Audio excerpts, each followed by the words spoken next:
बुंदेलखंड में आपका स्वागत है। मैं हूं जॉली। आइए नजर डालते हैं झांसी की खास खबरों पर। भारतीय जनता पार्टी द्वारा आयोजित जन विश्वास यात्रा का शुभारंभ करने आए देश के रक्षा मंत्री राजनाथ सिंह ने एक ओर जहां बुंदेली भाषा का प्रयोग कर लोगों का दिल जीतने की कोशिश की, तो वहीं दूसरी ओर ये कहकर लोगों में जोश भरने से नहीं चूके कि भारतीय जनता पार्टी की सरकार किसी भी हालत में भारत का मस्तक झुकने नहीं देगी।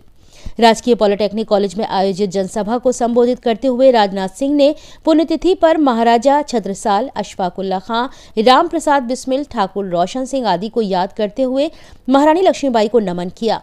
उन्होंने कहा कि उत्तर प्रदेश में योगी आदित्यनाथ के नेतृत्व में चारों ओर विकास हो रहा है। योग के 24 आसनों की तरह उत्तर प्रदेश में विकास 83 आसन कर चुका है। बुंदेलखंड में बनाए जा रहे डिफेंस कॉरिडोर के लिए अब तक 1854 करोड़ का निवेश किया जा चुका है। उन्होंने आश्वस्त किया और साथ ही पत्रकारों से अपील भी की कि वे नोट कर लें कि इस बुंदेलखंड की धरती पर एंटी टैंक गाइडेड मिसाइल रहेगी। प्रदेश की कानून व्यवस्था पर चर्चा करते हुए रक्षा मंत्री ने कहा कि आज 24 शब्दों के योगी के नाम से ही बड़े बड़े अपराधी और माफियाओं के कलेजे कांप जाते हैं, उनकी दिल की धड़कनें बढ़ जाती हैं। जिस उत्तर प्रदेश में शाम होते ही कट्टे लहराया करते थे, आज वहां कानून का राज लहरा रहा है।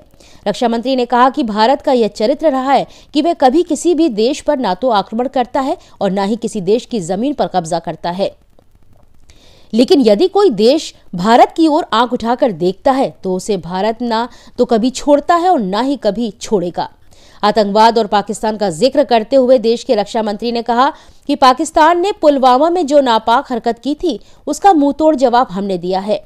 हमने पाकिस्तान में घुसकर उसी की धरती पर उसी के आतंकवादियों को खत्म किया है।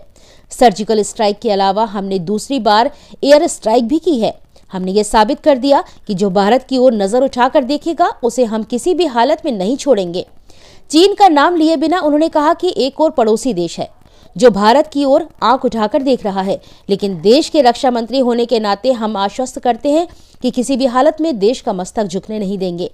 इस दौरान उत्तर प्रदेश के उप मुख्यमंत्री दिनेश शर्मा, केंद्रीय मंत्री साध्वी निरंजन ज्योति, भानु प्रताप वर्मा, बीएल वर्मा, सदर विधायक रवि शर्मा, बबीना विधायक राजीव सिंह पारिछा, गरोठा विधायक जवाहर सिंह राजपूत, मऊरानीपुर विधायक बिहारी लाल आर, सांसद अनुराग शर्मा, जिला अध्यक्ष जमुना प्रसाद कुशवाहा तथा महानगर अध्यक्ष मुकेश मिश्रा आदि मौजूद रहे। झांसी से मनीष अली के साथ ब्रजेश परिहार की रिपोर्ट। नहीं बनेगा, बुंदेलखंड की धरती पर मिसाइल बनेगी बहनों भाइयों, जो हजारों किलोमीटर दूरी पर जाकर एंटी टैंक गाइडेड मिसाइल बनेगी। प्रेस के लोग नोट कर लें, कहकर जा रहा हूं, एंटी टैंक गाइडेड मिसाइल इस बुंदेलखंड की धरती पर बनेगी।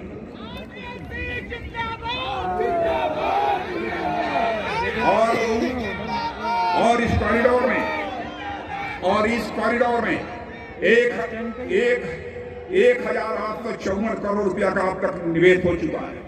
जिन्होंने भारत को आजादी दिलाने के लिए हफ्ते हफ्ते फांसी के फंदे को चूम लिया था। आज ही ठाकुर रोशन सिंह का भी बलिदान दिवस है, जिन्होंने फांसी के फंदे को चूम लिया था। आज ही पंडित राम प्रसाद बिस्मिल का बलिदान दिवस है, जिन्होंने कि हफ्ते हफ्ते फांसी के फंदे को चूम लिया था मेरे बहनों। और आप इसी बुंदेलखंडी के धरती लाल भूलिए मत, महाराजा छत्रसाल की आज पुण्यतिथि है बहनों भाइयों, और पुण्यतिथि है। मैं अपनी श्रद्धांजलि अर्पित करता हूं। महाराजा छत्रसाल के इतिहास को तो जानते हैं, लेकिन अशफाकुल्ला खां एक क्रांतिकारी के इतिहास की चर्चा मैं यहां कर देना चाहता हूं। बहनों भाइयों, 31 साल की जवानी थी अशफाकुल्ला की। मां कहती थी, बेटा मैं बूढ़ी हो गई हूं, शादी कर ले, बहू ला, वो मेरी देखभाल करेगी, मेरी परवरिश करेगी। लेकिन अशफाकुल्ला के दिल में तो आजादी हासिल करने की दीवानगी थी। मुस्कुराकर वह मां के आग्रह को टाल देगा। लेकिन अंग्रेजों की हत्या करने के मामले में जब अशफाकुल्ला को फांसी की सजा हो गई और फांसी के तख्त पर ले जाया गया, तो मजिस्ट्रेट ने पूछा, बोलो अशफाकुल्ला, तुम्हारी अंतिम मुराद क्या है? अशफाकुल्ला ने कहा कि मेरी मां तक जाकर यह संदेश पहुंचा दो कि तुम्हारा बेटा अशफाकुल्ला आज फांसी के तख्त पर खड़े होकर अपनी शादी रचाने जा रहा है, तुम्हारी मुराद पूरी करने जा रहा है। मेरे बहनों भाइयों, ऐसे वीर, ऐसे बहादुरों की धरती यह है। आज उसी अशफाकुल्ला खान, ठाकुर रोशन सिंह जी, पंडित राम प्रसाद जी बिस्मिल जी का बलिदान दिवस है, इसलिए मैंने उनकी चर्चा की। इसलिए यकीन रखना, भारत का इतिहास रहा है, हमने दुनिया के किसी देश पर कभी आक्रमण नहीं किया है और न दुनिया के किसी देश की जमीन पर हमने कभी कब्जा किया है। बहनों भाइयों, यह हमारा चरित्र है, लेकिन हम भी भारत की आन बान शान पर किसी भी सूरत में आंच नहीं आने। बुंदेलखंड के विकास का जहां तक प्रश्न है, प्रधानमंत्री ने बुंदेलखंड के लिए 6,700 करोड़ रुपए की परियोजनाओं का उद्घाटन और शिलान्यास अभी कुछ ही दिनों पहले किया है। महोबा में अर्जुन बांध परियोजना का लोकार्पण 2021 में हुआ है, पहले हो जाना चाहिए। 2014 में ही मोदी जी ने इसके बारे में कहा था, लेकिन उस समय समाजवादी पार्टी की सरकार थी, उसने उसको नहीं होने दिया। लेकिन योगी जी के आने के बाद वह जो है अर्जुन बांध परियोजना जो है पूरी हो पाई है, उसका लोकार्पण हुआ है।